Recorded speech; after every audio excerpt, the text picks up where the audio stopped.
Tertulia Ciudadana con Julián Camacho. Pues aquí seguimos, señoras, en directo riguroso desde Onda Cero Puerto Llano y Más Televisión y redes sociales. Seguimos en el restaurante Casa Pepe de Carrión de Calatrava y tenemos la grata presencia que he anunciado antes del vicepresidente segundo del Gobierno regional, don José Manuel Caballero. Buenos días. Buenos días, encantado de estar con vosotros. A pesar de las calores, ¿verdad? Sí, hace mucho calor. La verdad es que vengo de Toledo y hemos pasado por Carrión y no se veía nadie por la calle. Y claro, tiene que ver con la temperatura que hace, que es bastante dura en estos momentos. Pues vamos a hablar, señoras y señores, como hemos venido anunciando, del nuevo Estatuto de Castilla-La Mancha. La verdad es que con el voto favorable de los grupos PSOE y PP se ha aprobado el nuevo Estatuto de Autonomía de Castilla-La Mancha, que estará en vigor la próxima legislatura, una vez que haya pasado por la aprobación tanto en el Senado como en el Congreso de los Diputados. Yo podría decir como titular que este Estatuto blinda los derechos sociales y aumenta los diputados. ¿Es así, don José Manuel? Sí, realmente lo más importante es que supone un nuevo instrumento político, institucional, para la región de Castilla-La Mancha, que transforma de manera espectacular lo que fue el Estatuto del año 83, el que dio inicio a lo que hoy es Castilla-La Mancha. Y desde el año 83 hasta hoy han pasado 42 años y sin duda ha cambiado mucho la realidad de nuestra región y también ha cambiado mucho nuestra gente y sus ilusiones y sus esperanzas y sus problemas, ¿no? Y este estatuto lo que pretende es dar respuesta a esos nuevos derechos, a nuevas formas de disfrutar la libertad y el estado del bienestar en el que vivimos, y también es un estatuto que pretende dar una solución a lo que fue sin duda un cepo, que fue la modificación en el periodo del gobierno de Cospedal del Estatuto de Castilla-La Mancha, que se modificó en dos ocasiones para reducir, primero para aumentar el número de diputados y meses después, como no le salían las cuentas, para reducirlo. De manera que hoy somos la región, el Parlamento de Castilla-La Mancha es el menos representativo de los parlamentos democráticos, me atrevo a decir que de Europa, pero incluso, pues, sin resultar exagerado, podríamos decir del mundo, ¿no? Y entonces se establece en 55 el máximo de diputados, que no se dice en ningún sitio que eso sea obligatorio, sino que hasta 55 se pueden establecer, y en todo caso no entrará en vigor ese estatuto en cuanto al número de diputados, sí en el resto de aspectos, hasta el 1 de enero del 2028, por tanto, una vez hayan pasado las elecciones autonómicas que obligatoriamente celebraremos en mayo. Todo esto independientemente del resultado que se pueda producir. Que se pueda producir, no entiendo. Quiero decir que habrá nuevas elecciones, sí, y habrá posteriormente elecciones en el 27, no es la situación actual, posiblemente sí, posiblemente no. Iremos a las elecciones con la actual ley electoral y con Correcto. el actual número de diputados, que es 33, y sin duda, pasadas esas elecciones, el 1 de enero entrará en vigor esta parte del estatuto relativa a el número de diputados, y habrá que hacer entonces, los que sean diputados en ese momento tendrán que hacer una nueva ley que tendrá ya como límite 55 diputados, y podrán aumentarlo, podrán disminuirlo, ya es muy difícil, pero podrían también, porque el límite, la horquilla está entre 25 y 55. Pues si te parece, José Manuel, te van a preguntar los tertulianos. Adelante, Manuel Alarcos, Pollito Rojo. Bueno, José Manuel, mira, pues yo lo que voy a decir ahora ni lo he leído ni me lo han contado, lo he vivido. Yo recuerdo allí en mi campo de Gritana natal, cuando se nos empezó a hablar de la autonomía de Castilla-La Mancha. Sinceramente, nos sonaba chino, porque en aquellos tiempos nosotros éramos la mayor agrupación socialista de toda Castilla-La Mancha, y el PP ni existía. Había un partido que fundó Fraga, que era el PP. ¿Ah, sí? Entonces, ni unos ni otros sabíamos por dónde iban los tiros. Hasta tal punto de que yo recuerdo que se barajaba la posibilidad de que Madrid entrara a formar parte de Castilla-La Mancha. Qué barbaridad, si eso hubiese sido cierto. Pero se barajó esa posibilidad. Recuerdo el primer presidente que hubo, que fue Jesús Fuente, desde ahí hasta ahora.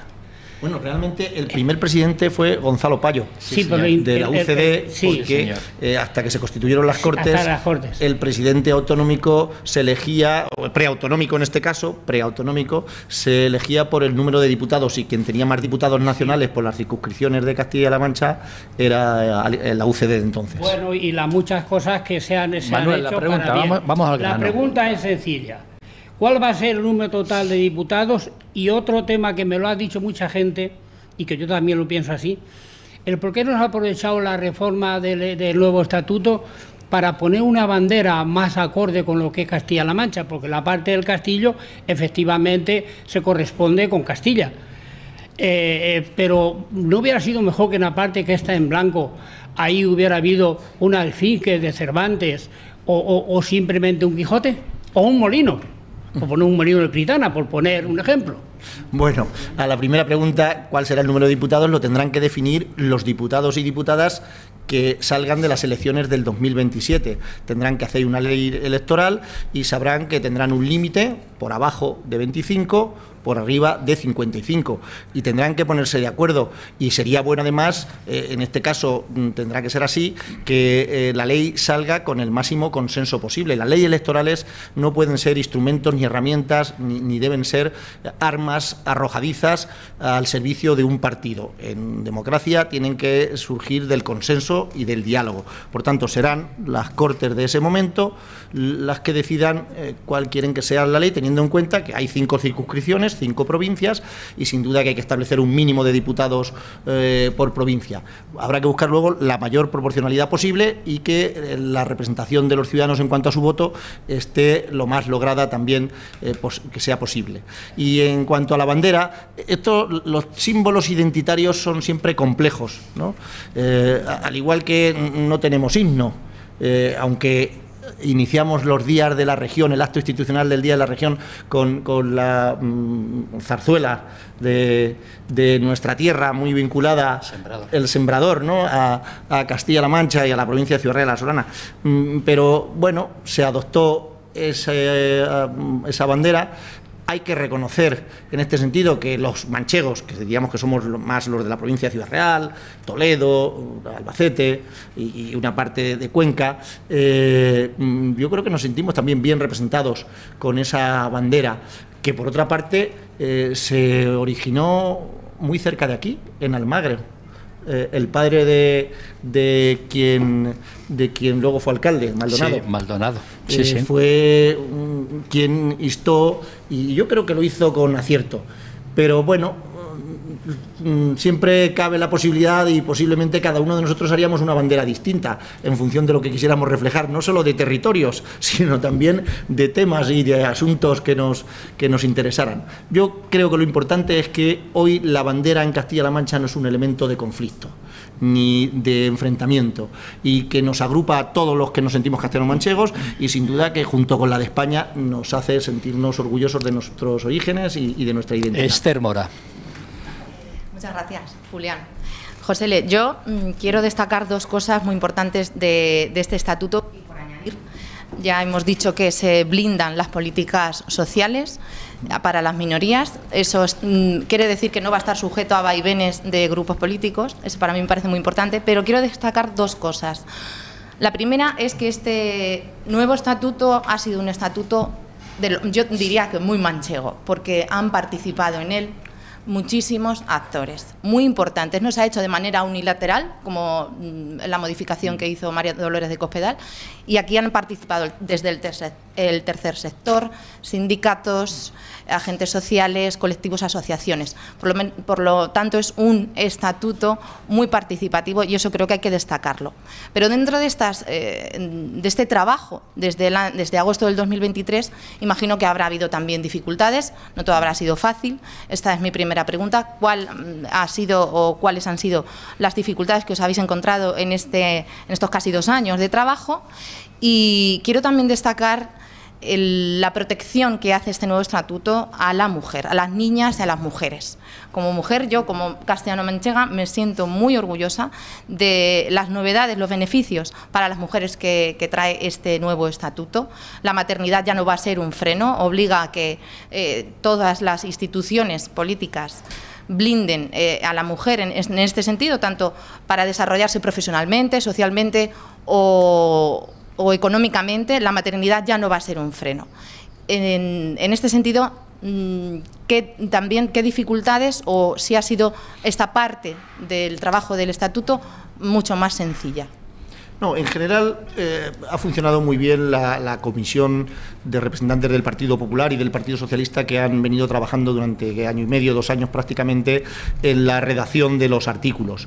Y no ha habido asuntos que podamos decir que sean conflictivos, más allá de lo estrictamente relativo a la ley electoral, y ahora explicaré por qué. En general ha habido una actitud de compartir los derechos que había que reconocer, de establecer que había nuevas realidades, por ejemplo, relacionadas con el medio ambiente o con las energías renovables, que por supuesto no estaban en el estatuto anterior, en el original, el de los inicios. En general, además, se ha tenido la participación de, como tú decías, Esther, de organizaciones sociales, culturales, ecologistas, sindicales, empresariales, de todo tipo, y en este sentido, por tanto, las organizaciones políticas, los representantes de los partidos, han aceptado de buen grado todas las propuestas que se han producido, ¿no? Y por tanto, yo creo que ha sido un estatuto que en su fase de redacción ya ha habido mucho consenso. Los problemas surgieron con la ley electoral, porque inicialmente el Partido Popular planteó que hubiera una horquilla por arriba de 59, se firmó incluso con la firma de la representante del Partido Popular, de la secretaria general del Partido Popular y de la portavoz del Partido Socialista. Y cuando lo vamos a llevar al debate a las Cortes, porque ya está acordado y está firmado por Carolina Agudo y Isabel Abengoza, representando al PSOE y al PP, pues el Partido Popular se descuelga y dice que hay que dejar la ley electoral tal y como está. Y eso fue lo que más nos ha dilatado, lo que más nos ha retrasado, aunque el estatuto y lo que es su cuerpo y su contenido fundamental estaba acordado desde el principio. Tampoco hemos llegado nunca a saber qué es lo que hizo al Partido Popular dar marcha atrás respecto de lo que había acordado y de lo que había firmado, porque bien empieza lo que bien acaba. Y en este sentido, como ha acabado bien, con el acuerdo y con el consenso del Grupo Popular y del Grupo Socialista, sin duda que no merece la pena indagar en qué ha pasado entre medias. Manuel Tabas. Pues primero felicitarle efectivamente por el compromiso que han llegado los dos partidos principales, que es como se debe hacer en política. Entonces, yo de las dos cosas más importantes que tengo dentro de los beneficios que hay, como ya se ha dicho aquí, los blindajes que va a haber, es en el compromiso de la defensa del agua. Este fue uno de los problemas que hace 14 años no tuviésemos un estatuto mucho antes, porque estaban divididos tanto PP como PSOE en sus respectivas comunidades, de que si mandamos agua, no. Somos cuenca cedente. Indudablemente nosotros somos solidarios en dar agua, pero de la que tenemos, no de la que no tenemos. Y la segunda, que es la pregunta que nos hace Julián Camacho aquí, es cómo explicamos a los ciudadanos este aumento de diputados. Porque efectivamente también hace un año se pudo tener el estatuto, pero también hubo un desacuerdo porque el Partido Socialista quería irse a 59, mientras el Partido Popular creo que no quería nada más que 35. Pero bueno, suponiendo que nos vamos a los 55, el de la horquilla de 25 a 55 ha dicho, nos vamos a los 55. El único dato que tengo, que no sé si será cierto o no, es las cuentas que ha hecho vos de que costaría a los ciudadanos 12 millones de euros por legislatura. ¿Qué hay de cierto en eso?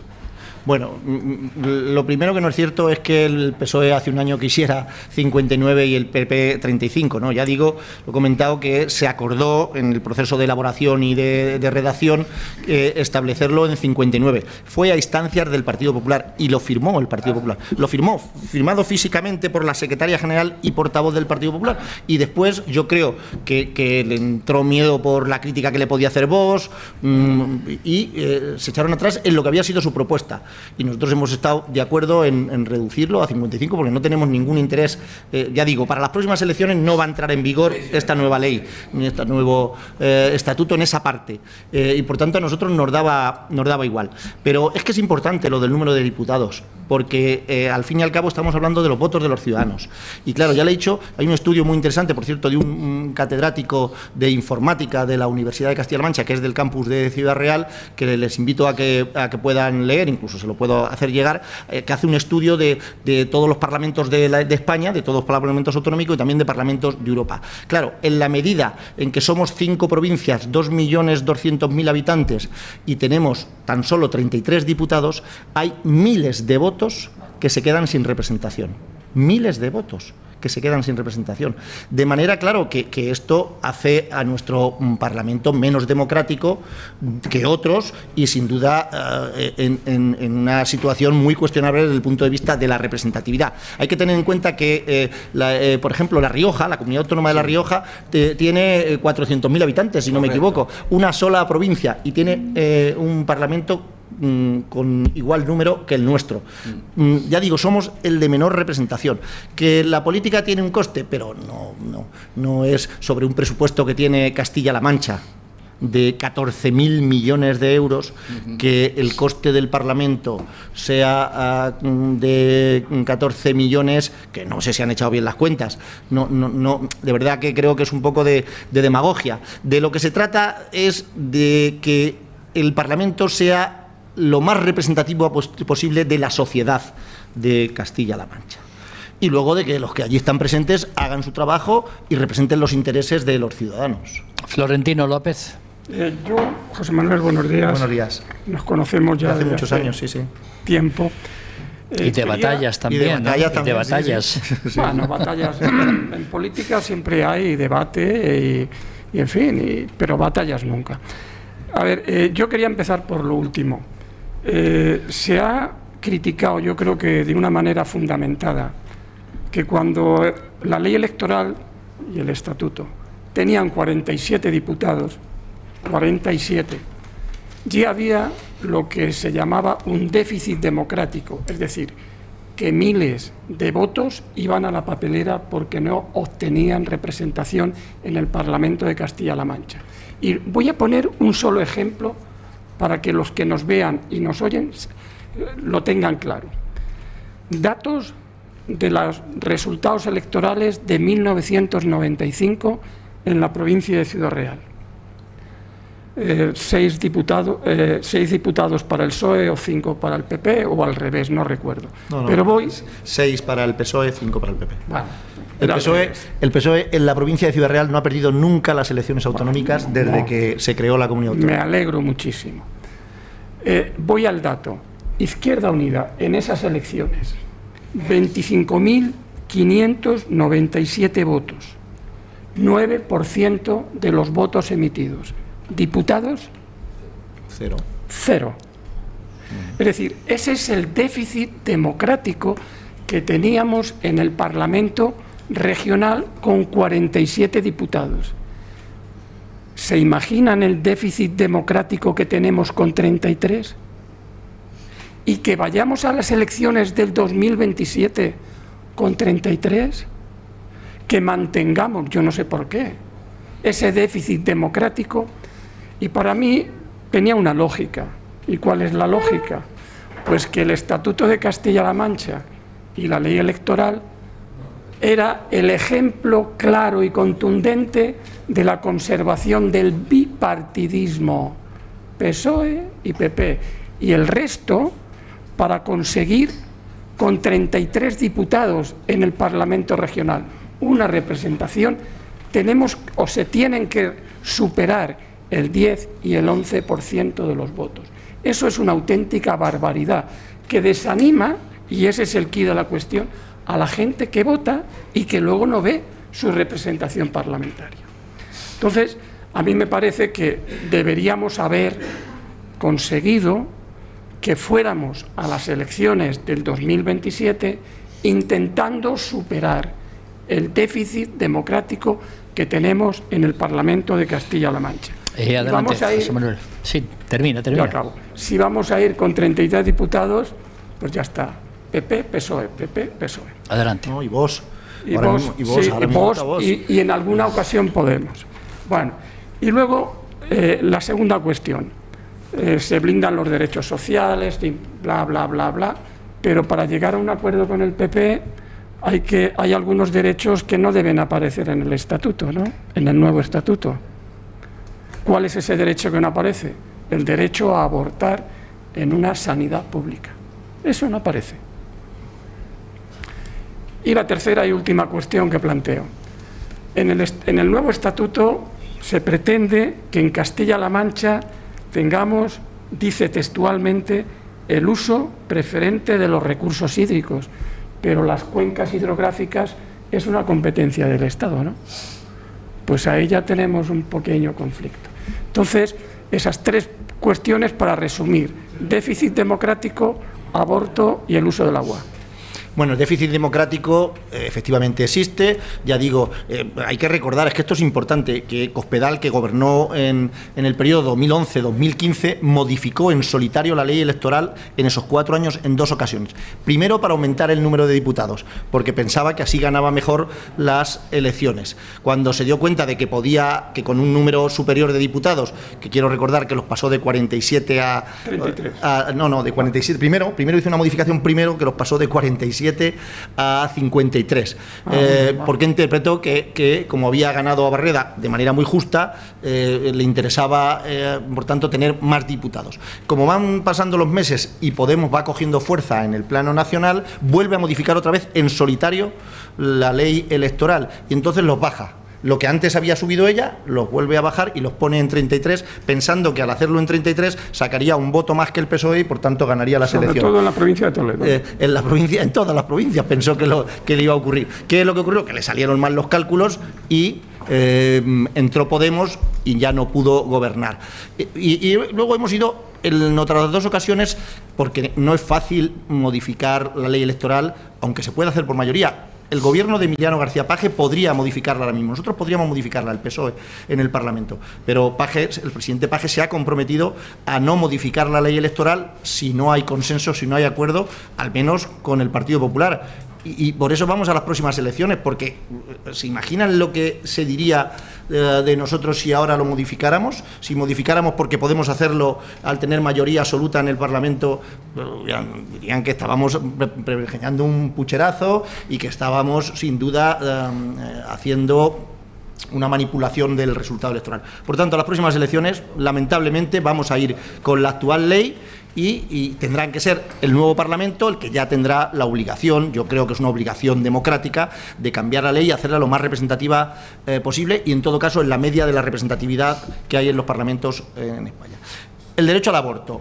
Bueno, yo creo, Florentino, que es que está reconocido como un derecho el acceso a la sanidad pública en la región y a que la sanidad pública debe contar con los recursos necesarios para atender a la ciudadanía en condiciones de calidad. El determinar luego el derecho al aborto en el estatuto, que por otra parte es una competencia que se corresponde, por decirlo de alguna manera, con la política nacional y con las competencias nacionales, parece lógico que no estuviera dentro del estatuto, dado que está reconocida en normativas nacionales. Y la tercera cuestión, que tiene que ver con el agua, es evidente que aunque las cuencas las regule el Estado, tenemos que tener un derecho de uso preferente en Castilla-La Mancha. Totalmente de acuerdo. Porque además es que el agua de Castilla-La Mancha es la única posibilidad que tenemos de utilizar aquí, mientras que en el Levante, que es a donde se va nuestra agua ahora, tienen la posibilidad de desalar. Y hoy se puede desalar con un coste mucho más económico que lo era en el pasado y, sin duda, con una tecnología que es respetuosa con el medio ambiente y que permite que no exista más límite que la capacidad de las propias desaladoras para generar agua limpia. Julián Gómez. Bueno, yo quiero empezar dando la enhorabuena al Gobierno de Castilla-La Mancha por demostrar que es posible llegar a un pacto entre los 2 grandes partidos de España. Es algo que no ocurre, desgraciadamente, en la mayor parte del resto del país y, sin embargo, a pesar del trabajo que ha costado llegar a un acuerdo, porque han sido años de negociaciones, al final tenemos una reforma de un estatuto autonómico que significa un paso para perfeccionar el autogobierno de la comunidad, para mejorar el marco jurídico y democrático y para dar respuesta a las demandas y cambios de la sociedad castellano-manchegas. Se ha destacado que es una reforma leal en España y sin propuestas que incomoden o busquen privilegios a diferencias de otras reformas estatutarias en el pasado. Yo estoy totalmente de acuerdo con eso. Y además, en el tema de los diputados hay que tener en cuenta, ya habéis hecho mención a ello, que hay que hacer una distribución actualizada de la población y, por lo tanto, hay que establecer o reestablecer el número de diputados necesarios en cada lugar. Por ejemplo, Guadalajara ha pasado de 190.000 habitantes a 300.000. Lógicamente, ese número de diputados va a crecer. Entonces, es lógico que crezca el número de diputados y eso el ciudadano, yo creo, también los ciudadanos que piensan un poco en la realidad castellano-manchega, que lo entienden. Es muy importante que en este Estatuto de Autonomía se busque también con consideración el tema del agua y el de los recursos hídricos al margen de la composición del Parlamento y el refuerzo del control del Gobierno, porque también está la reforma que se hace en la agencia tributaria, la ampliación, la incorporación de cambios en los derechos colectivos. Hay una serie de mejoras en el Estatuto de Autonomía por las que nos debemos de felicitar. En el tema del agua, se reconoce el agua como derecho humano y prioridad para cuentas cedentes. Se ve también la necesidad de una revisión de trasvases, la garantía y suministro y uso eficiente del agua, las competencias, asumir la Junta de Comunidades, las competencias en obras hidráulicas y recursos propios. Es decir, yo creo que no falta prácticamente de nada en este Estatuto de Autonomía, pero yo cuando lo estaba mirando y estaba viendo los pros y los contras, que creo que son muy pocos, o yo no los he encontrado al nuevo Estatuto de Autonomía, me he preguntado, en una negociación de tanto tiempo, seguro que ha habido que renunciar a cosas. Y yo creo que en eso José Manuel Caballero nos puede responder. ¿El Partido Socialista ha tenido que renunciar a cosas para llegar al acuerdo y poder llegar a finalmente? No demasiado. Querríamos haber sido más explícitos en el tema del agua. Bien, pero nos recordaba el compañero que hace 14 o 15 años eso fue lo que echó atrás el Estatuto, porque cuando llega el Estatuto ya está ahora mismo en el Congreso de los Diputados. Para que entre en vigor lo tiene que aprobar el Congreso y tiene que discutirse y por tanto ser aprobado finalmente por las Cortes Generales, Congreso-Senado.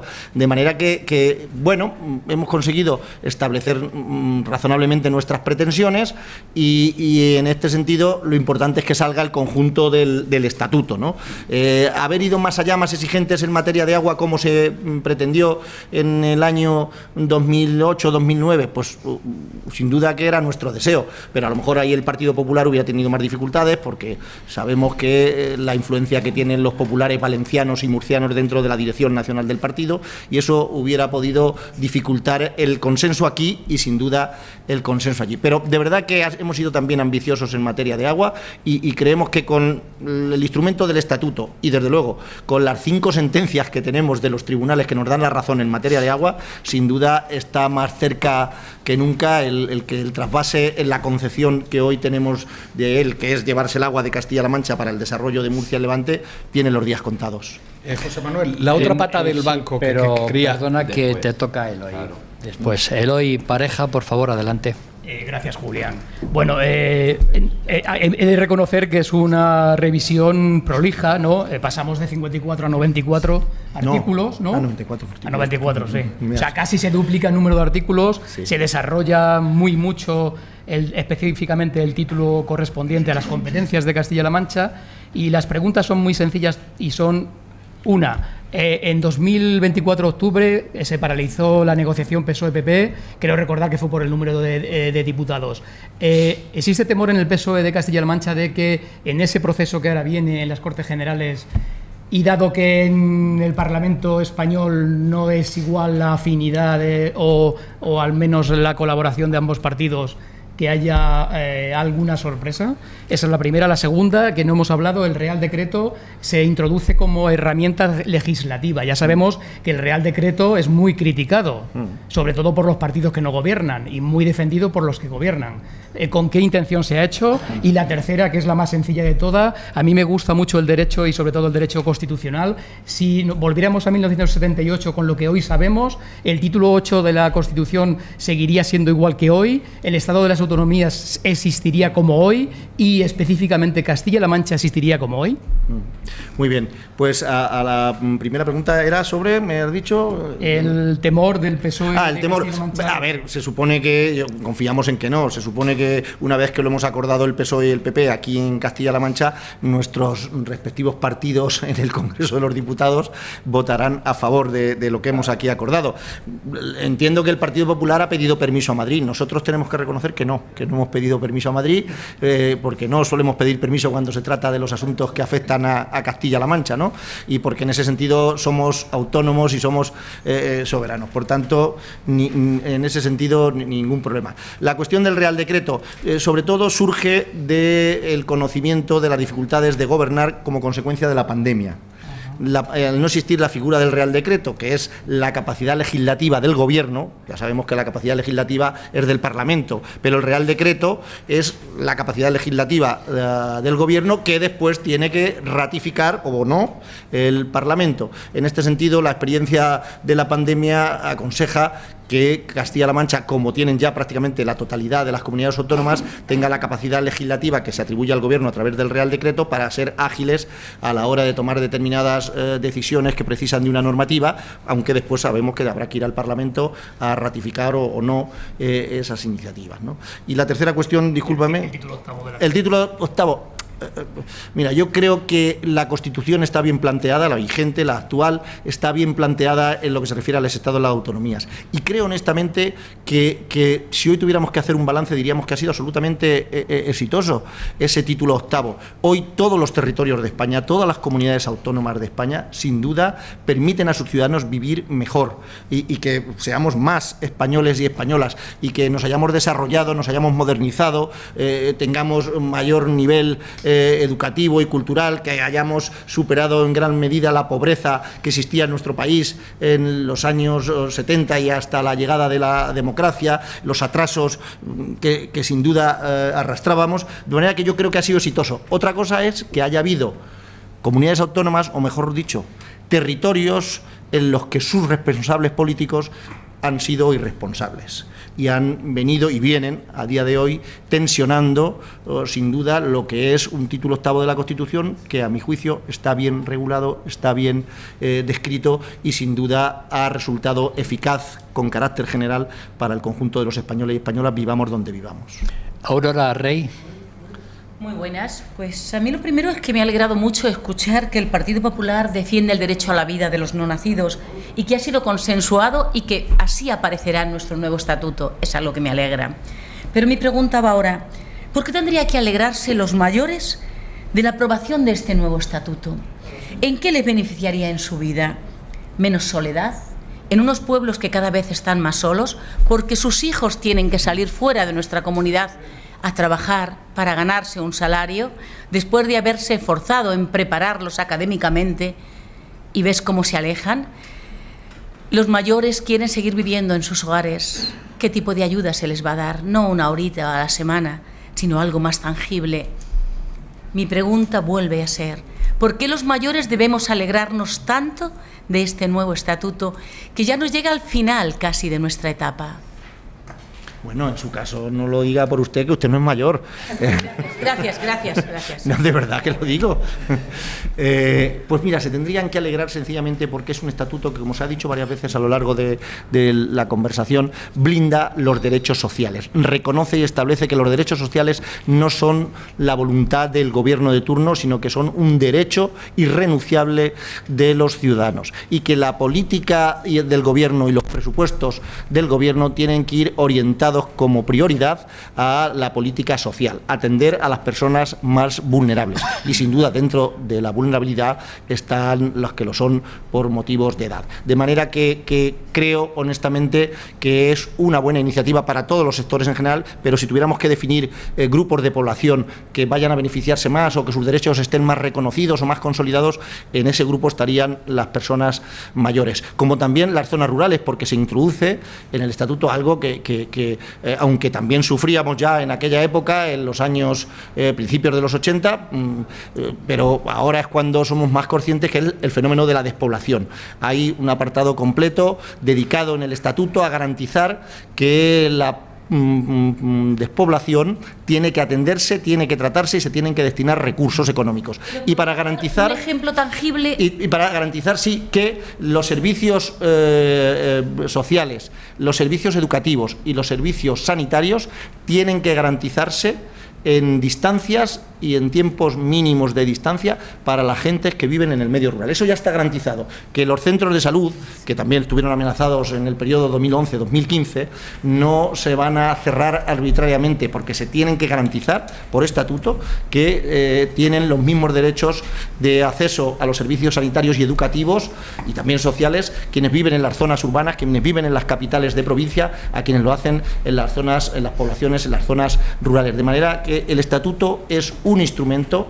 Si alguien tiene que servir, si a alguien le va a resultar útil, es a quien más necesita de lo público y de la administración para desarrollar su vida. Félix Calle.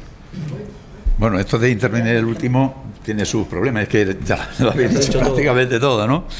Pero bueno, no es normal que se llegue a un acuerdo entre los dos partidos mayoritarios, no es normal, tal y como está el asunto a nivel nacional, menos todavía, ¿no? Con lo cual eso me alegra.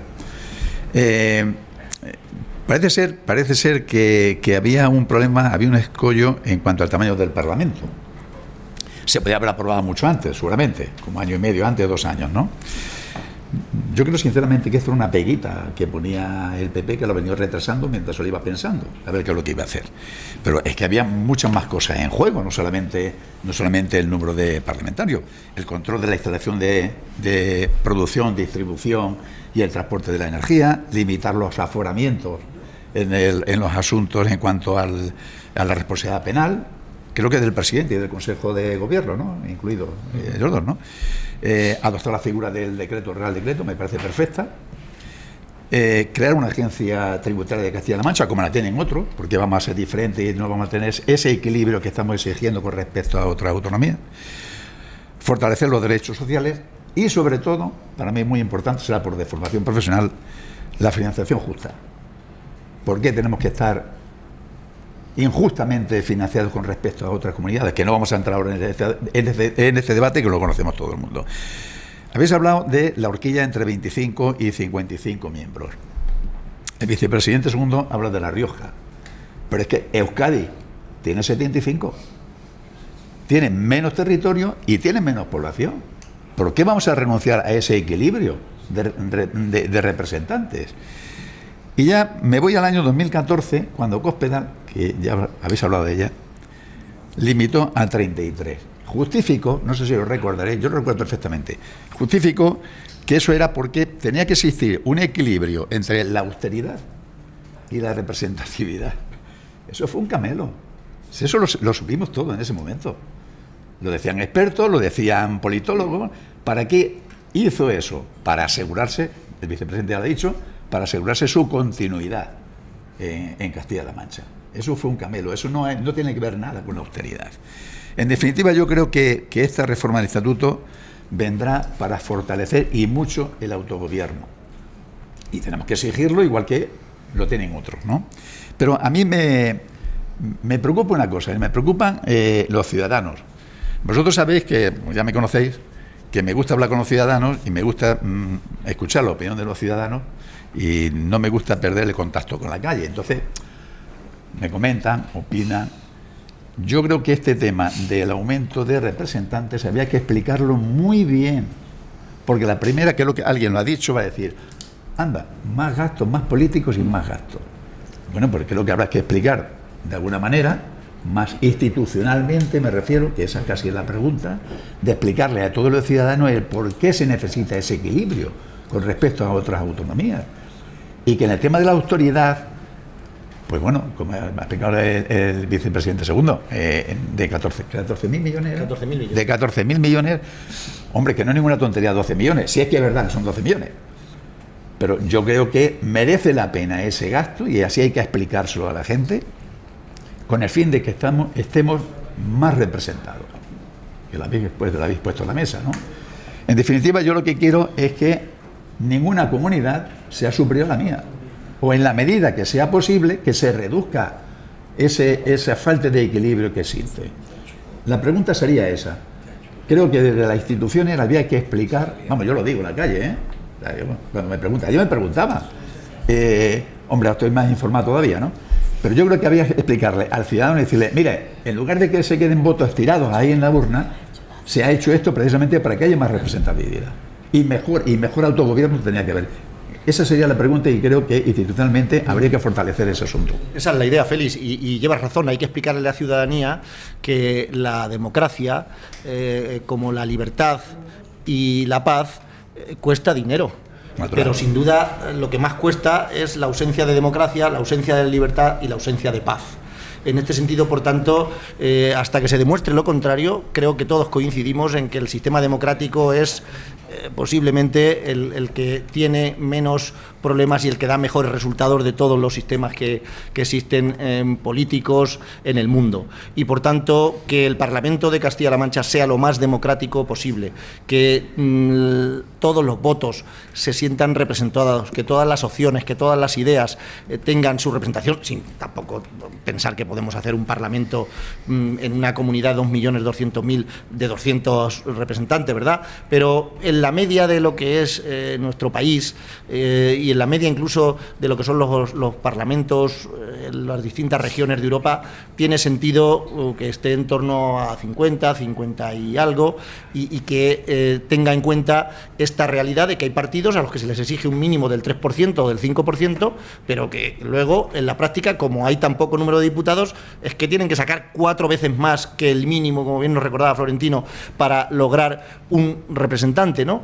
Por tanto, de verdad que no hay que hacer demagogia con estas cuestiones y que lo que hay que hacer es seguir profundizando, como tú bien decías, en nuestra institucionalidad, en que Castilla-La Mancha siga siendo una región que es absolutamente leal con España, que desde luego no queremos tener más que nadie ni vivir mejor que nadie, pero desde luego lo que no estamos dispuestos es a tener menos y a vivir peor, ¿no? Y que creo honestamente que hoy Castilla-La Mancha es también una referencia en el panorama nacional y que muchas regiones y sus gentes, con independencia del partido político al que pertenezcan o al que voten, miran a Castilla-La Mancha como un lugar donde se acuerda, donde sin duda pensamos de manera distinta y tenemos ideas diferentes unos partidos y otros, pero donde se impera el sentido común, la sensatez y la escucha en la medida de lo posible a lo que son los deseos y las demandas de los ciudadanos. Yo creo que es un coste rentabilizado. Sí, yo también lo creo. Y eso es lo que creo que hay que explicar a la gente. Es decir, mira, hay un coste, pero hay una rentabilidad que va en beneficio de los aquí, ciudadanos. vicepresidente, recibimos WhatsApp de los espectadores. Hay uno que dice que el estatuto produce una financiación más justa y consolida derechos como sanidad y educación. Y hay otro que dice que ¿por qué han tardado 43 años en hacer el nuevo estatuto? Bueno, se han hecho modificaciones puntuales a lo largo de estos años, de estos 43 años, se han ido modificando, pero realmente las dos modificaciones de calado, de gran calado, han sido estas, la que hicimos, la que planteamos en el año 2008, 2009, 2010 y la de ahora, la de entonces naufragó en el Congreso de los Diputados y la de ahora confiamos en que no naufrague, ¿no? Sino que realmente se apruebe y termine consolidándose, y yo creo que nos ayudará a desarrollar más nuestro potencial como comunidad autónoma. Y fíjense que puede resultar cursi, ¿no? Pero a mí me gusta decirlo. Yo creo que ayudará a que los castellanomanchegos, y fijaros que la legislación y que las constituciones y los estatutos, que las tiene que estudiar porque se dedican, son juristas, saben que no dan muchas alegrías, pero yo creo honestamente que el Estatuto de Castilla-La Mancha, el nuevo estatuto aprobado con el consenso del PSOE y del PP, servirá para hacer más felices o para que puedan lograr mayor felicidad los ciudadanos de Castilla-La Mancha. Bueno, pues ya segundo turno, pero ya muy breve, que nos queda muy poco tiempo. Manuel Tabas ha pedido dejar bien claro antes que nada que se ha ratificado el Pacto Regional del Agua y, como hemos dicho antes, que Castilla-La Mancha es tremendamente solidaria cediendo agua, aun cuando pueblos de Castilla-La Mancha se tenían que abastecer de cisternas. Eso que quede bien claro, porque parece que no había quedado bien claro. Mi pregunta es, no en cuanto al miedo de que el Partido Popular no apruebe en el Congreso el estatuto y demás, que yo pienso que lo va a hacer. Yo también. Efectivamente, pero es un estatuto que va a tardar un año, porque irá al Congreso, después al Senado, después está. Entonces, yo el miedo que le preguntaré, ¿no tiene miedo, tal y como está el patio nacional, a que se adelanten las elecciones sí, pero no y os quedéis nada. sin estatuto? Bueno, pero no pasaría nada, porque con la conformación de las nuevas Cortes Generales el estatuto no decae, sino que queda pendiente, se retrasaría. Pero bueno, ya hemos estado mucho tiempo, tampoco sería lo peor. Lo importante es que se apruebe. Efectivamente. Me dice el vicepresidente que podéis preguntar cualquier otro tema o cuestión, aunque no sea del estatuto. De actualidad, Julián Gómez. No quiero que le demos vueltas al estatuto si ya lo tenemos todo claro, pues sobre todo por no aburrir a nuestro Julián Gómez. Yo voy a preguntar dos cosas de las que no hemos hablado, solo en una de ellas así de refilón, y que me han llamado la atención. Una es los debates cara a cara que se van a establecer, novedosos en nuestra comunidad autónoma, entre el presidente y el líder de la oposición, y me gustaría saber si eso va a haber, se van a establecer unos periodos, unos momentos en que se va a hacer, o van a ser extraordinarios, y quién y cuándo los va a convocar. Y por otra parte, una pregunta, vamos, más que nada, su opinión. ¿Cree que el tema de la supresión en cierta medida de los aforamientos en nuestro Congreso, en las Cortes de Castilla-La Mancha, pueden llevarnos a que pronto los tengamos en el Congreso de los Diputados? Vale, por la primera pregunta. La reforma del Estatuto y el pacto alcanzado con el Partido Popular incluye también reformar el reglamento de las Cortes de Castilla-La Mancha y de hacerlo con carácter general, que también es un reglamento que se ha ido haciendo pequeños retoques a lo largo de los años, pero necesita una modificación profunda. Y uno de los aspectos que se van a contemplar y que parece lógico es el apartado relativo a la control del Gobierno. En este sentido, ahora cabe la posibilidad de interpelar al Gobierno, pero no está escrito ni es obligatorio que quien responde la interpelación al Gobierno tenga que ser el presidente. A partir de esa modificación que pensamos acordar con el Partido Popular, cabrá la posibilidad de que el líder de la oposición, por decirlo de alguna manera, o cualquier diputado, pueda interpelar al presidente del Gobierno, si eso lo acordamos y si así lo pactamos. De manera que se puede entender algo que decía el compañero, que por un lado la oposición ha facilitado la aprobación del Real Decreto que beneficia al Gobierno, y por otro lado el Gobierno pues va a facilitar que haya mayor capacidad de control al Gobierno. Yo creo que también eso puede redundar en la democracia si así nos ponemos de acuerdo. Los aforamientos. Aquí lo que se ha dicho es que en nuestro estatuto como tal desaparecen los aforamientos, y lo que establecemos es una serie de medidas de refuerzo respecto de la actividad parlamentaria y política del diputado o diputada. Pero oiga, si yo, que soy diputado en la actualidad, además de vicepresidente, cometo un delito que nada tiene que ver, o se me investiga por un delito que nada tiene que ver con la política, pues que no haya ningún problema ni ninguna limitación para investigarme, ¿no? ¿Y esto tendría sentido a nivel nacional?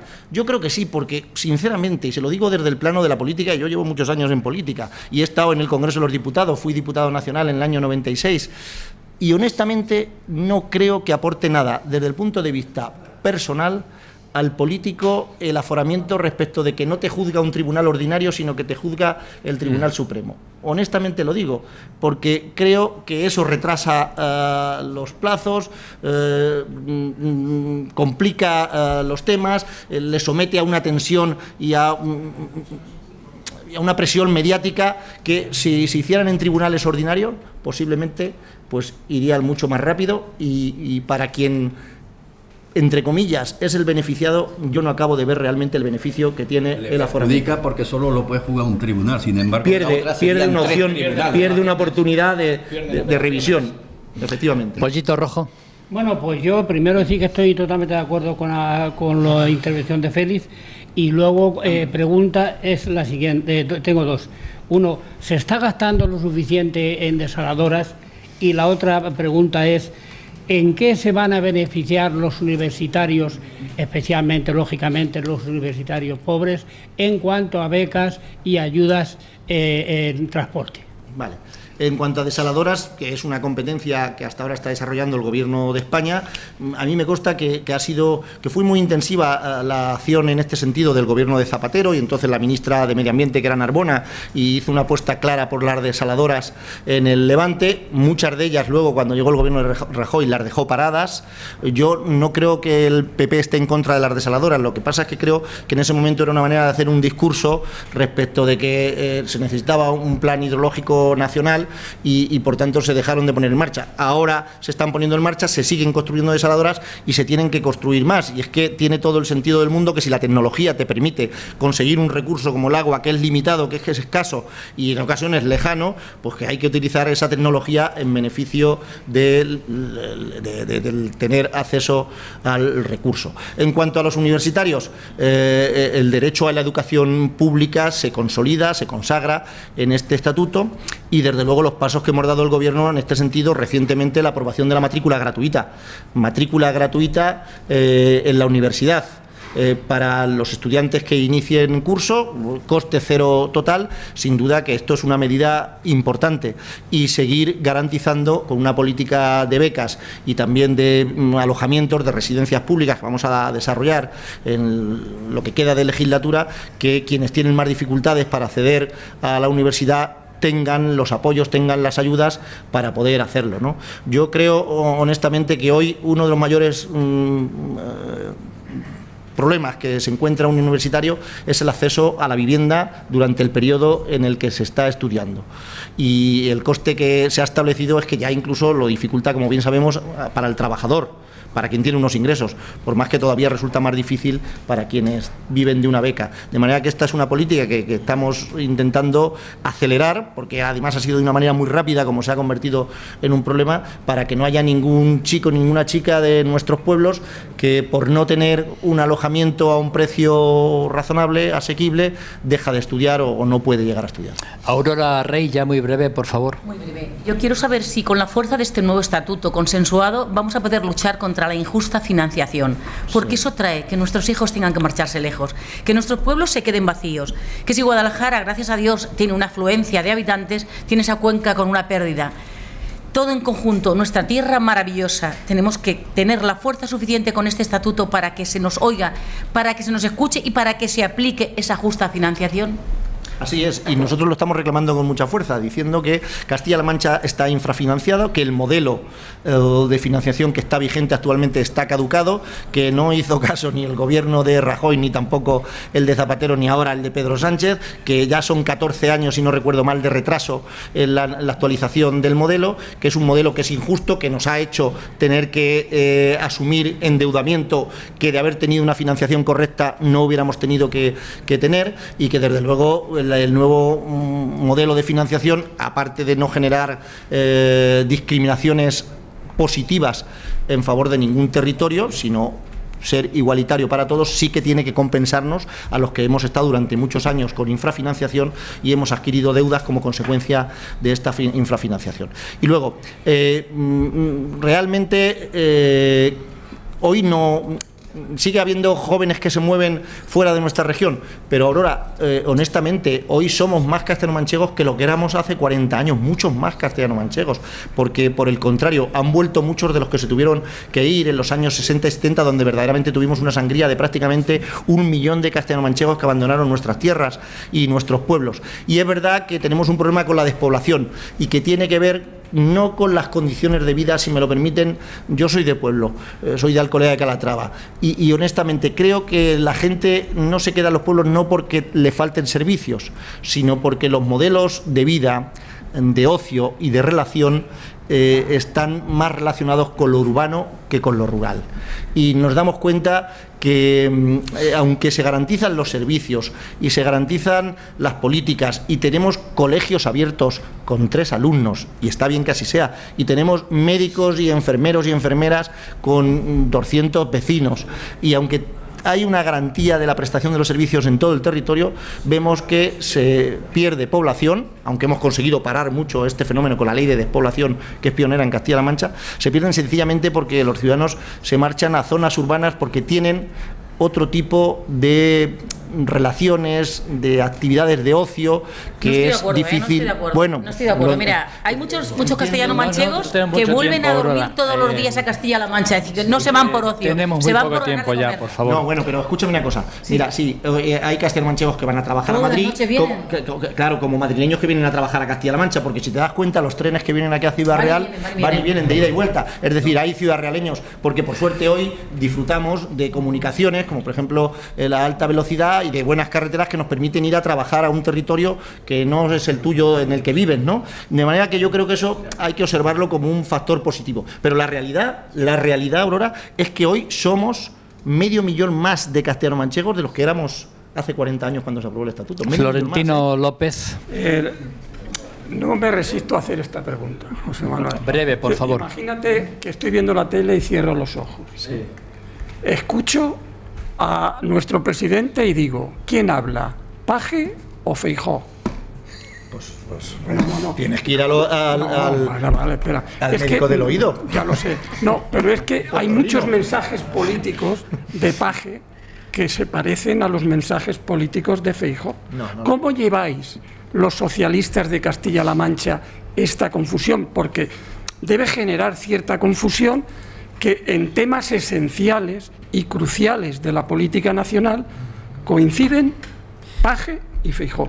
No es así, Florentino, pero fíjate, que hubiera alguna coincidencia puntual no sería un problema. Hasta cierto punto sería normal, porque en un caso Emiliano García Paje tiene la obligación de defender los intereses de Castilla-La Mancha, sea quien sea el gobierno de España, y por tanto en ocasiones enfrentarse al gobierno de España por defender estos intereses, y hasta cierto punto es normal que puntualmente pueda coincidir con el líder de la oposición, que critica también al gobierno. Pero es evidente que Emiliano no tiene una coincidencia ideológica ni de posición política en absoluto con Feijóo, nada que ver, en absoluto.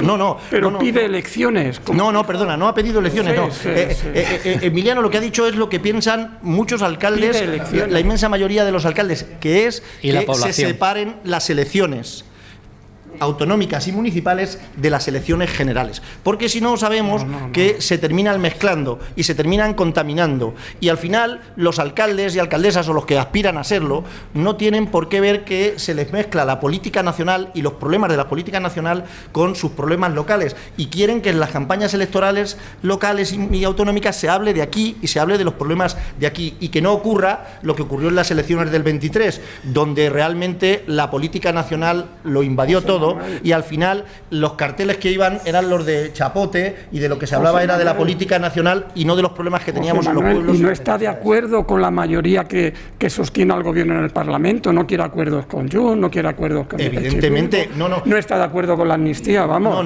No está de acuerdo en que haya igual que Feijóo, No, Florentino, no, pero en todo caso es por motivos distintos. Feijóo es porque quiere ser él el que sea el presidente del gobierno. Emiliano no quiere ser el presidente del gobierno de España, quiere defender los intereses de Castilla-La Mancha, y cuando decimos que no estamos de acuerdo con los pactos o con los acuerdos que se llega con Junts y con Puigdemont, sin duda tiene que ver porque vemos que obtienen beneficios por encima de los demás, pero esa es la mayoría, la mayoría que sostiene al gobierno. Estás acaparando la mayoría, si nosotros queremos que gobierne el PSOE en España, pero no queremos que sea a costa de los intereses y de los derechos de los castellano-manchegos. Dos preguntas muy rápidas que quedan por De Gómez y Eloy, y nos vamos. Muy rápidas. De todas formas, yo apuntando a lo que hablabais antes, creo que muchas veces el sentido común puede estar tanto en la derecha como en la izquierda, y es posible que coincidan. Pero mi pregunta es, con la situación política que tenemos en estos momentos... Perdón, Gómez, ya hay un WhatsApp que está diciendo, a ver, Florentino, ¿por qué no pueden coincidir Paje y Feijóo? Dejaros de tanto partidismo. Ya. Bueno, mi pregunta es, si piensa que, dada la situación por la que atraviesa el gobierno de España, Pedro Sánchez debería dimitir o convocar elecciones, y en ese caso, ¿cuál de las dos cosas sería la idónea? Yo creo que Pedro Sánchez tiene que decidir la salida que se da a este momento político, que es muy importante y sin duda muy traumático para el país, y de manera particular para los que somos socialistas, nos sentimos socialistas y amamos nuestro partido. Y en todo caso, yo lo que sí tengo claro es que hay que separar y diferenciar las elecciones generales de las municipales y las autonómicas, y a ser posible que sean antes las generales que las municipales y autonómicas. Eloy. Sí, una pregunta muy rápida sobre la Universidad de Castilla-La Mancha. Cuando entra el estatuto originario de Castilla-La Mancha, en Castilla-La Mancha existen básicamente varios colegios universitarios adscritos a la Complutense y alguna otra. A día de hoy hay campus en todas las capitales, incluso facultades en capitales y poblaciones. El modelo de Castilla-La Mancha de universidad, teniendo en cuenta nuestra población, nuestra dispersidad y que los modelos de vida y muchas cosas están cambiando muy rápidamente, ¿va a perdurar? ¿Va a cambiar? ¿Es sostenible?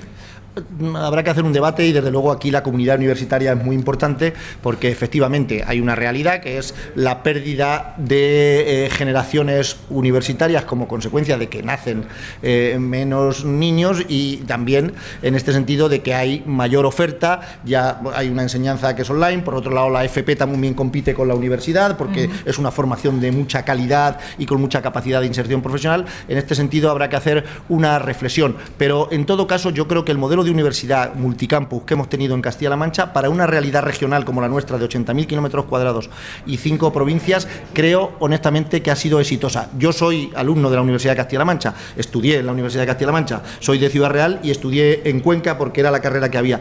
Tengo un magnífico recuerdo y lo importante es que existan los medios y las posibilidades para poder desplazarnos y sin duda que tengamos una buena universidad y una buena educación de carácter público y a un buen coste para que todos los jóvenes puedan estudiar.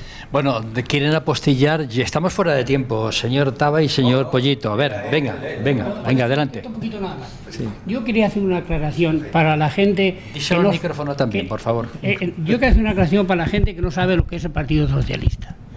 Yo que llevo afiliado al Partido Socialista más de 50 años, más de 50... Lo has dicho breve, ¿eh? Es breve. Pues tengo que decir que el Partido Socialista es un partido donde se respetan las corrientes de opinión, donde cabe perfectísimamente García Paje defendiendo a Castilla-La Mancha y donde cabe perfectísimamente Pedro Sánchez defendiendo a España. Y eso es así, y eso la gente lo tiene que entender. Aquí, desde que el Partido Socialista se fundó hasta nuestros días, hay 3 corrientes de opinión totalmente diferenciadas. Y eso es el Partido Socialista. A ver, Gómez, venga, que nos vamos. Ya pues te voy a preguntar, ¿cuándo nos van a dar una facultad para Puerto Llano? Bueno, habría que ver en qué medida esto se puede convertir en una realidad que es una reivindicación histórica, que yo reconozco que existe, ¿no? Y ver además que eso favorece también un fortalecimiento de la educación que se imparte. Porque el modelo que hemos desarrollado, el modelo multicampus, ha funcionado. Y realmente a veces nos empeñamos en cuestiones que son más localistas, que pueden tener sentido, que yo no las discuto, pero que no favorecen quizás lo que significa en este caso la universidad y su proceso de formación y de generación de profesionales. Y en este sentido, por tanto, yo creo que Puerto Llano está perfectamente integrado, no con la presencia física de la universidad como tal, pero sí sus estudiantes en la Universidad de Castilla-La Mancha y sin duda habría que hacer un análisis muy riguroso respecto de la calidad de la enseñanza que esto supondría. José Manuel, dado el éxito de la tertulia de hoy, dado que se han quedado muchas cosas por preguntar, máxime cuando has abierto la posibilidad que te pregunten de todo, y dado también que, bueno, que se estaba calentando la situación, pues te invitamos para que una vez que pase el verano te vengas un día y te dediquemos toda la tertulia a esto. Claro que sí. Bueno, pues muchísimas gracias, ha sido un placer que estés con nosotros, gracias por tu tiempo. Señor Pollito, muchas gracias. Señor Manuel Taba, muchas gracias. Don Julián Gómez, muchas gracias. Doña Aurora Rey, muchas gracias. Don Félix Calle, muchas gracias. Don Eloy Pareja, muchas gracias. Don Florentino Pérez López, Florentino López. Por eso ten en cuenta que los madridistas confundimos cosas. Discúlpanos, muchas gracias. Y doña Esther Mora, muchas gracias. Y por supuesto al vicepresidente segundo de Castilla-La Mancha, del gobierno de Castilla-La Mancha. Y a ustedes, señoras y señores, que sean felices. Volvemos, amenazamos con volver cuando llegue septiembre. Mientras tanto, pasen un verano lo más divertido posible y no pasen calor. Gracias y hasta entonces.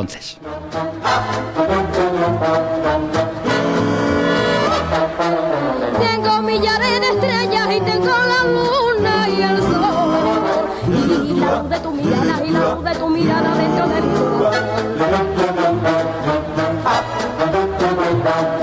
Tengo las nubes del cielo y tengo las olas del mar y si tengo tu cariño ya no quiero nada más. Thank you.